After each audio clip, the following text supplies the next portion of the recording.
ผมก็ไม่ได้อยู่กินข้าวเที่ยงนะวันนี้ทุกท่านเก็บสายไฟให้แน่ใช่ปะร้อนเมื่อวานก็พากันทำลวดน้ำจนวันเลยคักบ้านนี้เสร็จสิ้นภารกิจฮะบ่ถึงบ่มันบ่ถึงมันบ่บ่ถึงมันมีมึงเหยียบอยู่นี่หายเลิกถึงป้าเจ้าก็สูงบ่ได้น้อยหนาจะข่อยนะ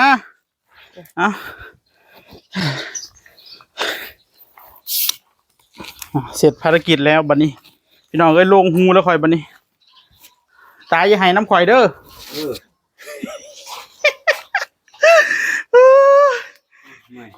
สิ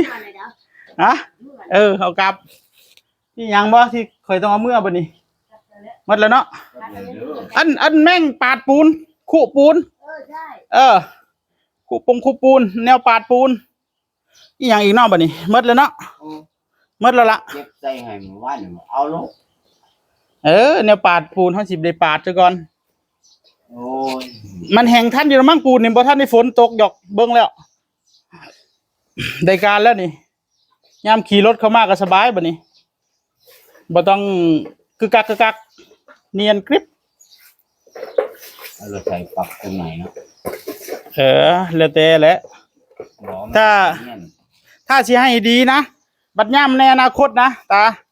เจ้าขนกองไม้นี่ออกได้เจ้าเอาหามงไว้หรือว่าเจ้าเอาไปใส่แนวอื่นหมดแล้วนะเจ้าก็ลงดินอีกจักหน่อยนี่ตรงนี้นะให้มันเสมอกันซะเนาะกับแจพุ่นให้มันแบบงามซะเจ้าลงอีกประมาณ2 คันนี่แจนี่คันนึงแจพุ่นคันนึงจบเลยลงทุนอีกจักหน่อยคันเดียวให้มันงามนะปาดปูนได้แค่นี้ไปล่างเขาไปไหนปาดปูนบัดย่ำรถดินแล่นมาเจ้าก็เอาเลยเอาแน่ดินคันเท่าใดก็ชื่อเอาเลยตกแต่งเอาเลยย่อหน้ามันเข้าห่มเนี่ยนะอย่าพอดีหน้ามันตากแดดนะ2 กลอนนะเดี๋ยวแสงรังสี UV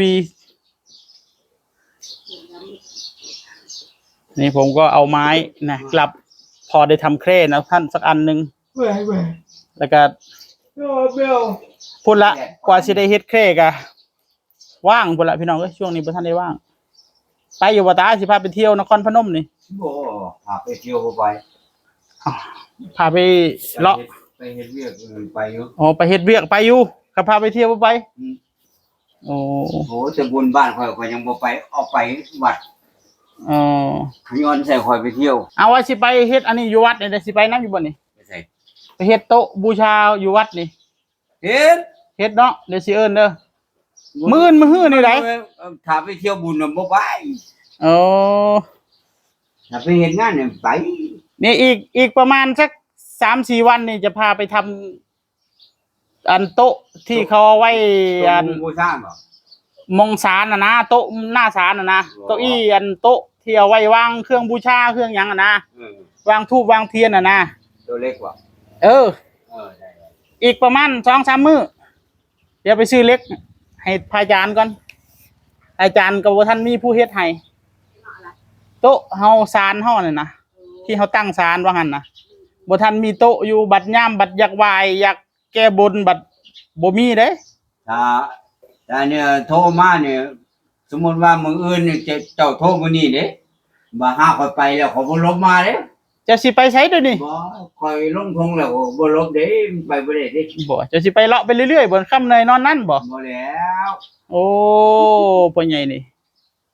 เราไปแล้วบ่ฮวนคืนมามันก็แม่นแล้วข่อยมานี่ข่อยมาเที่ยงเฮ็ดงานแล้วเดี๋ยวบ่ได้เกี่ยวกันบ่ไปโทรล่วงหน้าแม่นบ่สรุปได้สิโทรหาซะนะเดี๋ยวมื้อใดค่อยสิโทรบอกเจ้าล่วงหน้า1 วันหรือว่าโทรตอนเช้าคือเฮ็ดมื้ออื่นตอนแรกมื้อนี้โทรเลยโอเคได้การเดี๋ยวสิโทรเลยแค่ข้ามคืนเดียวล่วงหน้าเนาะล่วงหน้าสักนิดนึง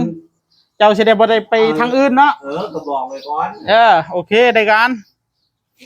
เดี๋ยวสิไปเฮ็ดโต๊ะนี่อยู่สำนักสงฆ์นี่น่าสิบ่โดนดอกน่าสิประมาณครึ่งมื้อ2 อันเด้โต๊ะ2 อันเด้ครึ่งมื้อแค่นั้นมีศาลตายายกับศาลเทพเนาะ โต๊ะคือสิบ่ใหญ่ เออ ซ้ำเตียงนี่แหละ บ้าโต๊ะอยู่ใส่สิฮอดชั้นเตียงมันก็ใหญ่โพดละโต๊ะก็ได้ ตกแค่นี้ เฮ็ดโต๊ะซ้ำหมู่ซ้ำพวกแล้วจะไปเฮ็ดซ้ำเตียงพุ่นน่ะ เป็ดดีตั้งที่บื้น เฮ็ดใหญ่โพดแล้วเขาให้เฮ็ดเตียงซ้ำเด้อบ่ได้นี่ จักแล้ว เฮ็ดพออันคือนี่นะโต๊ะนะพอได้วางหัวหมูหัวหยังนี่นะไปอยู่เนาะแต่ว่าเร็วๆนี่แหละสิไปเฮ็ดถวายเพิ่นให้มันแล้วซะมันคาอยู่ในใจนี่มันบ่แล้วนะมันรู้สึกยังไงไม่รู้ โอ้ย เออ เพิ่นบอกไอ้นี่ เพิ่นบ่ได้บอกให้ผมเฮ็ดดอกแต่ว่าอยากเฮ็ดให้เพิ่น อยากเฮ็ดถวายเพิ่น อยากเฮ็ดถวายท่านนะ เออ มันจะได้สบายใจมันไม่ค่อยสบายใจตอนนี้ มันโล่งไป รู้สึกมันขาดอีหยังจักอย่าง สิเฮ็ดนี่ สิไปเฮ็ดให้พระอาจารย์ให้มันเสร็จเลย ท่านจะได้ไม่ต้องให้คนอื่นมาทำนะแต่ถ้าคนอื่นเขาบ่ว่างช่วงนี้เขาบัดลงนา บ่แล้วบ่ถามคนอื่นอย่าให้เพิ่นถาม เออ